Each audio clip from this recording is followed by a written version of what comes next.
হ্যাঁ প্রিয় দর্শক, আমরা আছি এই মুহূর্তে প্রকৃতিকন্যা সিলেটের বুলাগঞ্জ সাদা পাথরে। আজকে বৃহস্পতিবার, হাজার হাজার পর্যটকরা কিন্তু ঘুরতে আসছে সাদা পাথরে। আসলে এই যে মেঘালয়ের পাহাড় দেখতে হাজার হাজার পর্যটকরা প্রতিদিনই আসে এখানে। দেখেন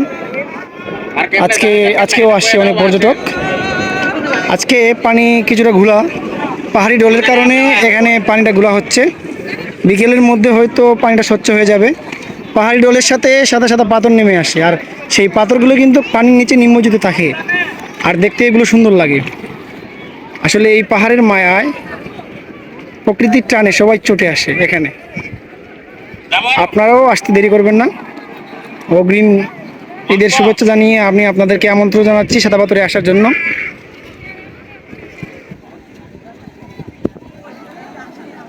হাজার হাজার পর্যটকরা কিন্তু প্রতিদিন আসতেছে এইখানে। এই পাহাড় এবং এই স্বচ্ছ জলের নিচে যে সাদা সাদা পাথর আছে সেগুলোকে উপভোগ করতে এবং কিছুটা সময় আনন্দের সাথে কাটাতে এখানে চলে আসে হাজার হাজার পর্যটকরা।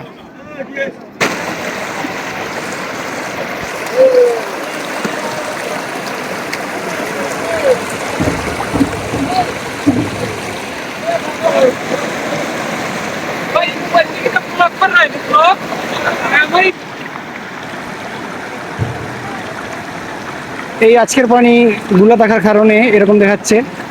পাহাড়ি ঢলের সাথে এই পানিটা পাহাড় থেকে নেমে আসতেছে, আর বিকেলের মধ্যেই হয়তো এই পানিটা স্বচ্ছ হয়ে যাবে। আগামীকাল শুক্রবার আপনাদের আসার আমন্ত্রণ জানাচ্ছি। হাজার হাজার পর্যটক কিন্তু এই পাথর এবং মেঘালয়ের পাহাড় দেখতে এখানে আসে।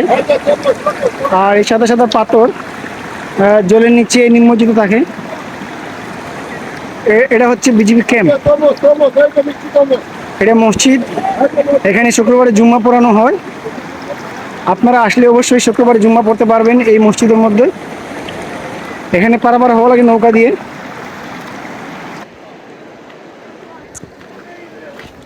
প্রিয় দর্শক, এখানে সবচেয়ে মজার বিষয় হচ্ছে, আপনারা যদি সাদা পাথরে আসেন তাহলে এই স্বচ্ছ জলে না নামলে আপনারা কিছুই ফিল করতে পারবেন না। এই স্বচ্ছ জল কিন্তু খুব ঠান্ডা।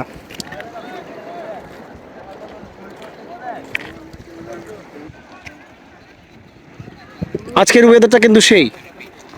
আপনারা যদি সাদা পাথরে আসেন তাহলে এই স্বচ্ছ জলে না নামলে আপনারা কিছুই ফিল করতে পারবেন না। প্রিয় দর্শক, আপনারা যদি সাদা পাথর সম্পর্কে কোনো কিছু জানতে চান তাহলে আমাদের এই চ্যানেলটিকে ফলো করে রাখবেন এবং সাবস্ক্রাইব করে রাখবেন।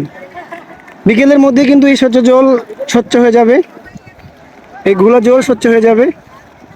আগামীকাল শুক্রবার আপনারা আসবেন। আর আমার এই ভিডিওটি ভালো লাগলে বেশি বেশি করে শেয়ার করে দিবেন। দেশ এবং দেশের বাইরে যারা এই সাদা পাথরকে উপভোগ করতে চায় তাদেরকে দেখার সুযোগ করে দেবেন। প্রিয় দর্শক, আমরা একজন ফটোগ্রাফারকে পেয়ে গেছি এখানে। আজকে যেহেতু নদীর পানিগুলো আসছে, কেন এই গুলা পানি আসছে আমরা ওই ফটোগ্রাফার কাছ থেকে জানতে চাইবো। উনি খুব ফেমাস একজন ফটোগ্রাফার আমাদের সাদা পাথরের। ভাই, আপনার নাম কি? আসসালামু আলাইকুম, আমার নাম মিজানুর রহমান। আমি সাদা পাথরের একজন খুদে ফটোগ্রাফার। তো এখানে আজকে লাল পানি দেখতে পাচ্ছেন। আসলে রাতে প্রচুর পরিমাণ বৃষ্টি হয়েছে ইন্ডিয়াতে, সেজন্যই আজকে সাদা পাথরে একটু পানিটা ঘোলা। তো কিছুক্ষণের মধ্যে আবার পরিষ্কার হয়ে যাবে। আপনারা যারা আসেন নাই তারা আসবেন, আসলে অবশ্যই পরিষ্কার স্বচ্ছ পানি পাবেন। ধন্যবাদ ভাইয়াকে, সুন্দর একটি কথোপকথন করে গেছেন আমাদের সাথে। ধন্যবাদ মিজানকে।